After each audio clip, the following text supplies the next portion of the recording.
You've summoned me. Now, my practice is heavily rooted in Vedic astrology that doesn't consider the outer planets. But since I have a Western background and I've done my research, I know that these outer planets have a lot of influence, especially if they are making aspect within close degrees, like 5-degree orb at least, or at maximum. You can even go as far as 10, but the more degrees, further the less. I digress. Pluto's synastry will have you losing your mind, bringing out a part of you that you never even know existed. All the walls come down that you thought you had built up. You thought you had this boundary. You thought you were solid. But no, Pluto's synastry will bring out the depths of your psyche. And it's all about power play. And it's addicting because it's like, who's going to fold? Who's going to fold? Who's going to fold? And you lose your mind trying to, especially if you are the Pluto person. You're like, your Pluto is being activated. So your obsessive and controlling tendencies are being activated because these feelings that are being brought up by whatever planet's aspecting the Pluto are making you lose your mind. It's too intense. It's very intense. And even though you want to get out, you can't. You're like, this isn't right. I don't like this. This is too much. This is too stressful. Especially if it's a square aspect or an opposition aspect. Conjunction aspect kind of just makes you merge together and you want to be one with the person. You want to be in their skin. But the opposition aspect or a square aspect there's like a power play going on. There's always a power play with Pluto. But you have to explore. You have to explore these feelings and overcome them and experience them and make sure you do it in a healthy way, because according to my research, sometimes it can end in unhealthy ways or unhealthy dynamics, and sometimes you end up not even working out at all and it ends badly. And the other person who's not the Pluto, they can't help but fall into it because they're feeling the intensity coming from the Pluto person. The energy is activated. The synastry is there. You can't ignore the synastry. It's just, as long as you're in that person's life, you're going to feel it. It's something you can't ignore. And then whatever that planet is aspecting, it transforms them as well. Like the person's Pluto will transform the nature of that other planet. Like, let's say Venus, the qualities of, their value system, everything. Their Pluto is like a tower moment. Everything just comes crashing down. Like, everything's changed, but you need to experience this change in your life, and you need and to learn how to like handle obsession and control and surrender as well. And it's not always pretty, but it's definitely soul enriching. Pluto synastry is better with like Pluto Venus, Pluto Mars, Pluto Sun, something like that. But when there's Moon Pluto, it can get real hectic. It's too uncomfortable. Planets like Moon is such a sensitive planet. You have to always think about the nature of the planet. And so, yeah, but I could talk about Pluto synastry all day long. I love it. And I've been the Pluto and I've also been the Venus. So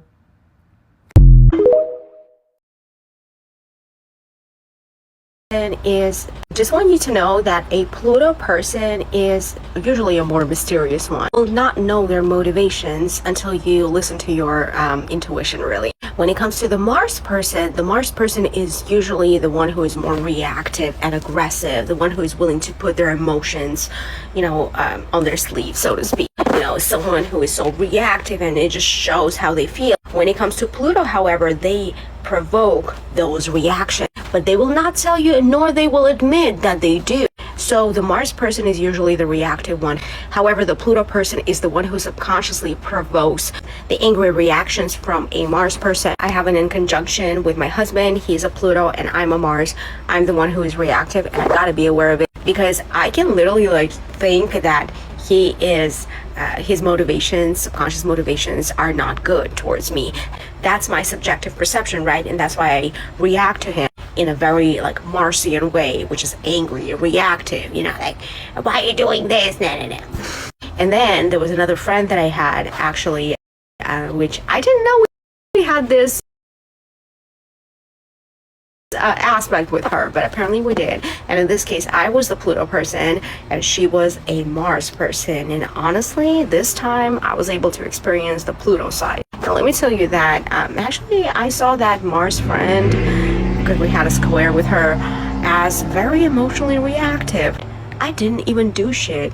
The way she was reactive towards me, I'm like, bro, I didn't even cause that. Like, did I? Come on. Like, I don't think I did. It was in my mind, but this is how Pluto people actually provoke those issues, right? Other person's being angry towards us and reacting this way by us just thinking it, and they just go and do it. They manifest it, you know what I mean? Like, for a Pluto person, let me tell you this, it's just enough to think about something, and then the Mars person will implement that anger, like, we just thought of it and there it is. So I don't fuck with people who have Mars squaring opposite conjunct my Pluto. I really don't. My husband is one of them, but it requires a lot of other good aspects to honestly smooth this one out. It's very sexual, it's very passionate, hot. It's hot energy. However, if you look at it from a different lens, not a sexual, feminine, masculine energy lens, but actually like whether it's practical or not, you will realize that it's actually not, unless both people are willing to work on this aspect together, meaning a Pluto person is willing to actually understand their subconscious motivations, right? And acknowledge their fearful thoughts, you know, sweeping them under the rug, thinking that they don't matter, but actually those thoughts provoke destruction in their life, which are carried out by the Mars person with whom they have this aspect formed. So it's destructive and creative at the same time. Both people, the Mars and Pluto, but specifically Pluto, because Mars is a little bit more reactive on egotistical side, whereas Pluto is more in between of material and non-material. Actually, Pluto is the one who's able to deal with that and overcome this issue. If you're a Pluto person and you want the Mars person to stay in your life, you're the one to take responsibility.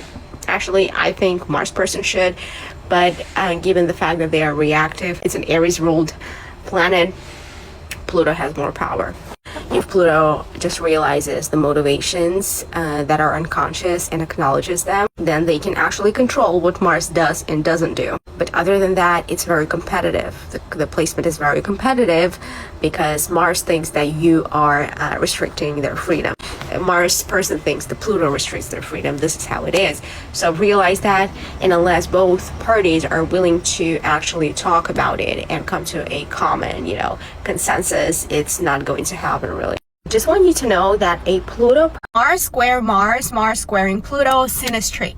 Very challenging aspects, not gonna lie. Creates a lot of friction, however, at the same time, sexual attraction. These are spicy placements. Let's talk about Mars squaring Mars. Mars is all about independence. It's your ego. It's more so logical, part of you. Something that you are aware of logically. It's also like a side of you that wants to maintain boundaries from other people.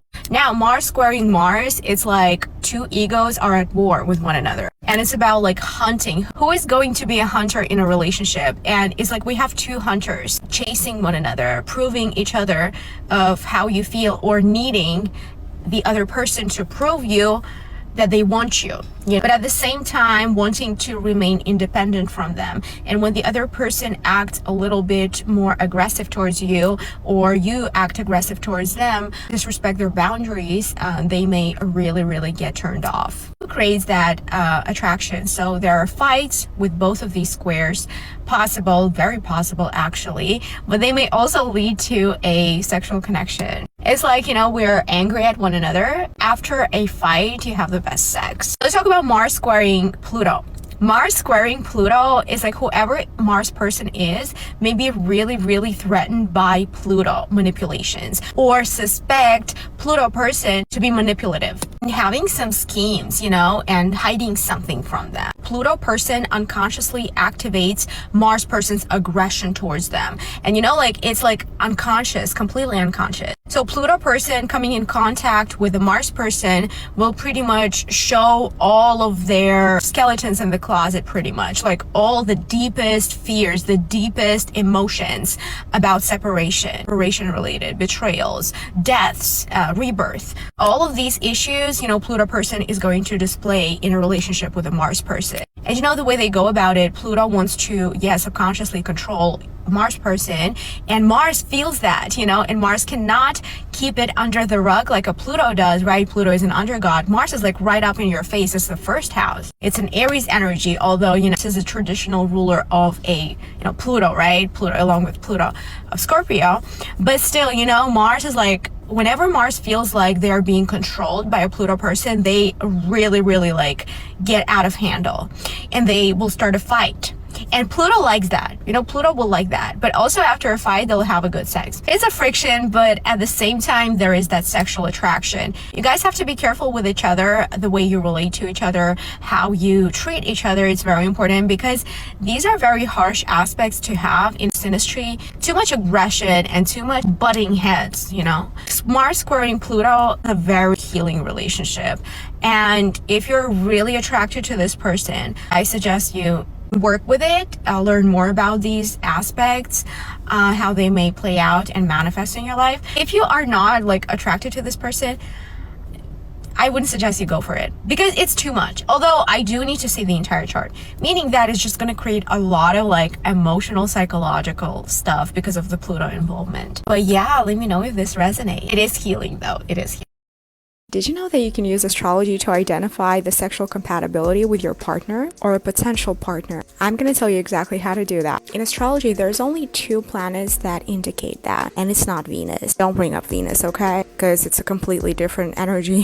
That's not sex. It's Mars and Pluto. If you're familiar with synastry charts and can run them, I want you to look at aspects between your planets and your partner's planets, not necessarily paying attention to the planets in the houses, because they can be overridden by the aspects. So for instance, if you have Venus squaring your partner's Mars, this is a good one. Or if you have a conjunction with Venus and Mars, or Pluto and Mars, or even square opposition, it's a little difficult energy, but trust me, the friction is what makes us so passionate about one another. We don't want to be the same in relationship. We don't want to have same taste. Polarities is what makes us so sexually attracted to and not having same sign.